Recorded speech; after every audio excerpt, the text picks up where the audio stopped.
This podcast contains discussion around depression and suicide. If you're experiencing feelings of sadness, depression, or thoughts of self-harm, stop and seek help now. There is someone waiting to talk to you right now on Lifeline's crisis hotline, 13 11 14, or call 000. This podcast may also contain unintentional coarse language and political incorrectness.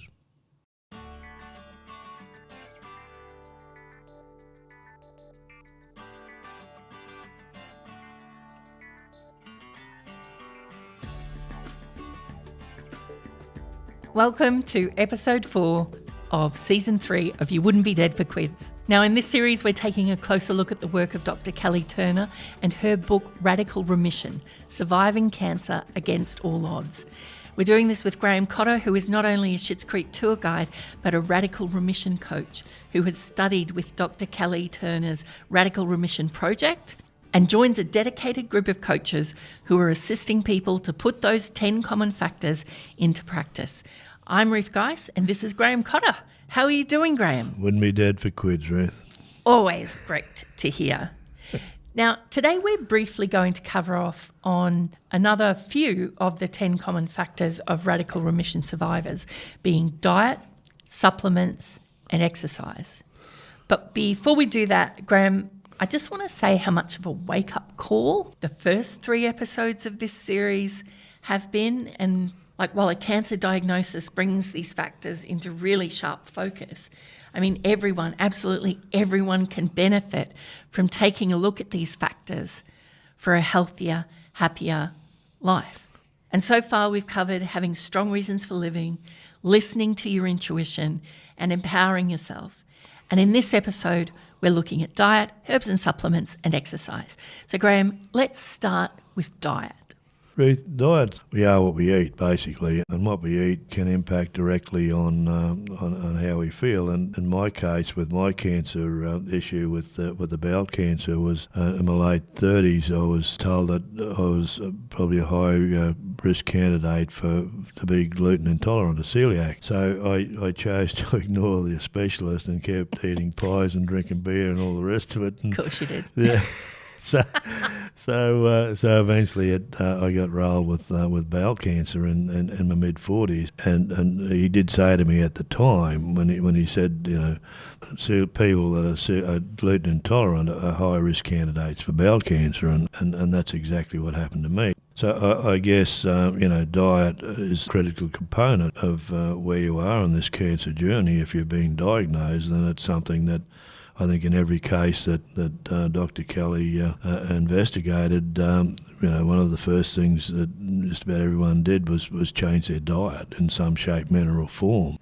I was, I'm fortunate enough to be here, and I have changed my diet, and I do slip up occasionally. I know immediately when I've got too much gluten in my system, because it impacts on my physical wellness and also, my energy levels as well. They just plummet.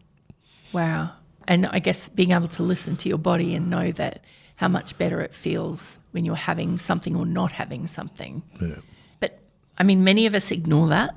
Oh, without a doubt. In my case, my diet, I am conscious of my diet, but my diet's very simple, basically, because, but I eat a lot of green vegetables, broccoli, Brussels sprouts, beans and those sorts of things. And, I try and have at least each meal, at least something in that green vegetable space on my plate. So the thing is, everybody's body is different, isn't it? There's thousands of diets and we all have this food pyramid that we know what we should eat or what we should do. But then, say, between two people is different. So you, for instance, don't process gluten very well. I, on the other hand, might. So yes, there is that kind of healthy food pyramid, but also we're all different, and so therefore it is worth seeking help in the diet space. Definitely, and the science is becoming more and more refined. There's a lot more people, individuals that specialise in that diet space, and it's just a matter of getting to get the outcome you want, from a health perspective, is to know what you're actually putting into your body in the form of your diet. I guess diet's an individual thing as well, and it depends on the some cancer. For example, it's well documented that cancer thrives on sugar. Sugar is one thing that the number of people you run into today that have taken sugar completely out of their diet for that reason. There's no one cap fits all. It's a matter of you finding as an individual, hooking up to someone who knows what it is that your requirements are, and then sort of building that diet to suit. Like I haven't consulted a nutritionist or a dietitian or whatever. I just do what I do, but I know, and I will make sure that those greens are in are in my diet on a fairly significant level, along with fruit and those sorts of things. So, and as part of the Radical Remission workshop, because you do cover diet and you've got some information there on it, haven't you? Yeah, no, there's quite a bit of information there. But Ruth, what I do in that workshop situation is actually bring someone in who is an expert in that space and to talk about that particular aspect of what you need to consider and where to look to find the best solution for you as an individual. Yeah. Okay, so that is diet. And now we're just going to cover a little bit more on herbs and supplements. Herbs and supplements, Ruth, are a very important part, a very significant part of those 10 factors. And once again, it comes down back to that individual need or requirement. It's surprising how when we were doing the training and we had experts in this space, talking to us about herbs and supplements, and sometimes your body will tell you if you're taking something, and say, oh, hang on, I don't like that. Mm-hmm. so it's once again it's finding that balance, and and sometimes herbs and supplements is an area that I sort of apart from what I eat under normal circumstances is I don't take any other supplements, but I'm well aware of the significance of them. And again, all our bodies are different, so someone may need more of some critical mineral or vitamin than someone else. Potentially. Well, it's interesting because I do think this is one area that, you would absolutely consult some sort of specialist. I know I've been to the GP in the past and said, oh, I've just started taking this particular vitamin. And she'll just look at me with a wry smile and go, Ruth, that just means that you've got very expensive urine.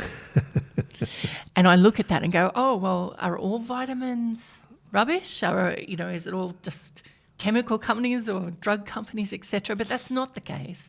I know that, but it really is important to consult someone who understands and knows that subject, so you're not just having expensive urine. Yeah, no, that's exactly right. And there's a number of people in that space, and once again, there's more and more science in that space and that herbs and supplements, and like they're still finding more and more about it. As a case in point, we have a tree grown at our place there at Reed River. It's called a moringa, or the drumstick tree, and it's pretty amazing. The leaves off that tree. I was drying those leaves, putting them through the coffee grinder, and then having a teaspoon every day, and the impact that had on me physically it just blew me away. Wow! Yeah, no, it was incredible.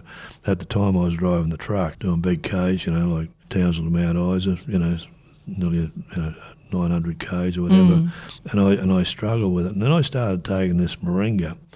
It wasn't really palatable, but but you mix it up with a bit of yogurt, and what I found was, my energy levels just went through the roof, and it's the actual. In a lot of countries around the world, and third world countries, actually use that moringa to supplement their diets, because it's fairly drought hardy. It's the moringa, they call it the drumstick tree as well, because it gets a big long bean on it. And I was thinking of chicken drumsticks. I had a completely different picture in my head until then, Graham. Thank you. So it's sort of like a big bean, big long bean. Okay.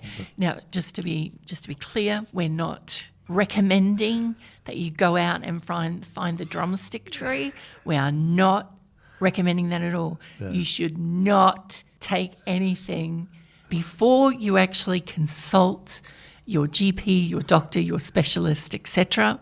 We hold no responsibility should you go out and start eating weird leaves. Don't be doing that. That's right, Ruth. And the number of with a cancer diagnosis, there's all sorts of things that come out of left field, like the gumby, and there's any number of plants and those sorts of things that have whether they're old wives' tales or whatever. There's another matter with the moringa. I had to stop taking it because I overdosed on it. So you got to be careful. So you had too much energy. Yeah, no, I didn't. It actually manifested itself, and I finished up with bloody diarrhea, basically. But it was after a period of time.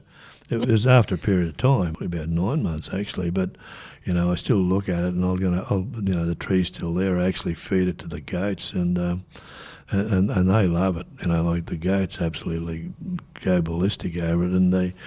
And I can speak, for myself, and I'm just this is just a case of, just make an example here of some of these herbs and supplements, how powerful they are. My skin, as you get older, your skin becomes very, how do you say, you bump yourself, I bump myself. But when I was taking that moringa, my skin was just amazing, like I mean to say, if I was out doing something in the paddock and I bumped my hand, it didn't the skin didn't peel back and bleed profusely, which it's starting to do now because it's obviously, that's out of my system. But, I know when I go back on that moringa, and, taking that, teaspoon a day, if my body can cope with that, well, it's going to make a big difference. But the main thing is to be able to talk to someone about it. Yeah. Again, we don't recommend that you just start eating leaves on strange trees at all. But of course, you take ownership for your own health, but we do not recommend that at all. But we do recommend herbs and supplements and as a possibility for you to explore as part of your journey. And now on to my favourite part, Graham, exercise. Well, immediately you say the word exercise, you sort of think about, groaning and moaning and sweating and going to the gym and all that sort of stuff. Well, it doesn't need to be that way. People, sort of in that radical remission space were very, very sick. In a lot of cases, exercise was the 10th factor that Dr. Kelly's added. Originally it was 9, but exercise become the 10th one when she sort of did a bit more research. And exercise doesn't mean, sort of grunting and straining your body and all the rest of it. It could be as simple as if you're, walking to the front door. If you're physically that, unwell, just say, I'll walk to the front door. And then, physical movement. Physical movement. It's, people with that, cancer treatment, chemo and those sorts of things, it's quite debilitating. To physically move and is something that, it's one of the, works because it's one of the, the 10 key factors. Mm. And so, again, we're not saying where and how you should do it. Right.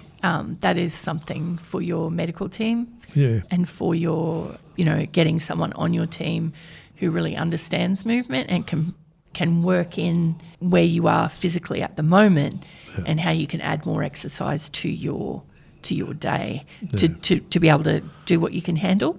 Yeah, listen to your body as well, like I mean to say, you don't need to get in an expert, Ruth, really, you just listen to yourself. The number of the examples that Dr. Kelly's got in the books is some of them went to unbelievable extremes, within that exercise space. When I say unbelievable, I mean unbelievable. In my case, I know when the prostate, I had a bit of warning before that was the prostate, the cancer, and then when the surgery was going to happen. And I just got myself into an amazingly, probably the fittest I've ever been in my life, just walking up a hill. Okay. So, so when I, by the time I'd had the surgery and what have you, I was better able to bounce back from that surgery because I'd prepared myself physically. And you don't have to go to the gym to exercise. It's you could be vacuuming the house. We'll just do it with a bit more gusto. Yeah. You might start if you're feeling physically unwell, as I walk to the front door and then walk to the gate and then walk to the corner and just gradually build on that. So, which a lot of cancer patients, especially when they're in having treatment, that's all they're capable of doing. But it's that movement that's keeping mobile that's absolutely critical. Yeah. Because exercise does have, or movement, physical movement, also makes an impact on the kind of hormones, etc., that you are having pumped through your body. Oh yeah, without as well. a doubt. Yeah. So again, exercise is often considered immune system boosting. Like it's good for your immune system. Oh, definitely. The evidence, untold amount of evidence to support that. So, and people that exercise regularly, be it with no matter what, if you've got no illnesses or you're physically fit, those people, their energy levels are high, their cognitive ability is right up there, and they just generally feel better about themselves physically, mentally and emotionally. So exercise that physical movement is key to our well-being. Oh, you almost got me putting my shoes on, Graham. Put them on, Ruth. Suck it up. Yeah, suck it up, buttercup. Okay, now look, if this has piqued your interest, the next step is simple. Graham has information sessions and 2-day workshops that are focused on the 10 common factors of radical remission. So the information session would give you a preview of the 2-day workshop. And these workshops are not just good for those receiving cancer treatment, but also for people suffering from chronic illness, from depression, people who might be carers, spouses, friends, family, or even if you are just interested in a healthier way to live. So Graham, if we would like to find out more about your information sessions and workshops and when they are, can we find that on the website? Yeah, I'll have it on the website, Ruth, or just contact me directly and there'll be some information. Beautiful. Now, you don't have to wait to learn more about the remaining factors of radical remission. The whole series is available, so you can go right now and listen to episode 5. What have we got for episode 5, Graham? This time we'll sort of look at the emotional side of things, Ruth. Sort of look at positive emotions and releasing emotions that are detrimental to our well-being. Look, from personal experience, I can tell you that whole releasing emotions thing is life-changing stuff. You've been listening to Radical Remission Coach Graham Cotter, and we will catch you in episode 5. In the meantime, remember, our minds respond to the words we say and the pictures we make. Change the words, change the pictures, change your life, and maybe save your life.